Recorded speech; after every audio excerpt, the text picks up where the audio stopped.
প্রধানমন্ত্রীর বক্তব্যের পর হত্যাযজ্ঞ চালিয়েছে ছাত্রলীগ, বলেছেন চরমনাইর পীর। শুক্রবার ঢাকা যুব সমাবেশের কর্মসূচি ঘোষণা করেছে ইসলামী আন্দোলন বাংলাদেশ। কর্মসূচি ঘোষণা করে ইসলামী আন্দোলন বাংলাদেশের আমির ও পীর চরমনাই মুফতি সৈয়দ মোহাম্মদ রেজাউল করিম বলেছেন, প্রধানমন্ত্রী আওয়ামী লীগের সাধারণ সম্পাদক ওবায়দুল কাদেরের বক্তব্যের পর সারা দেশে ছাত্রলীগ সহ সরকার দলীয় সন্ত্রাসীরা হত্যাযজ্ঞ চালিয়েছে। খুনিদের লেলিয়ে দেওয়া হয়েছে সাধারণ শিক্ষার্থীদের ওপর। দেশের ইতিহাসে শিক্ষাঙ্গনে সন্ত্রাসী কায়দা এমন পৈশাচিক আক্রমণের নজির নেই।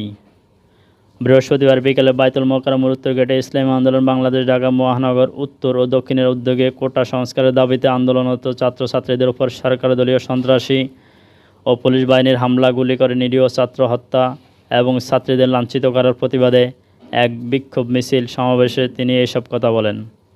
এতে সভাপতিত্ব করেন দক্ষিণের সভাপতি মাওলানা মোহাম্মদ ইমতিয়াজ আলম। চরমনাইর পীর রেজাউল করিম বলেন, পুলিশ প্রশাসন সহ রাষ্ট্রীয় বিভিন্ন বাহিনী সন্ত্রাসী কায়দা শিক্ষাঙ্গনে হামলা করে নিরীহ শিক্ষার্থীদের বের করে দিয়েছে। এখনই ভারতের সরকারকে উৎখাত করতে হবে। আর প্রধানমন্ত্রী কোটা সংস্কার আন্দোলনকারীদের তুচ্ছ তাচ্ছিল্য করে বক্তব্য দেওয়ার পর এখন তাদের সঙ্গে বসার প্রস্তাব দিয়েছেন। আপনার বক্তব্য অনুযায়ী এখন রাজাকারের বাচ্চাদের সঙ্গে বসার প্রস্তাব করেন, একটুও কি লজ্জা হয় না আপনার?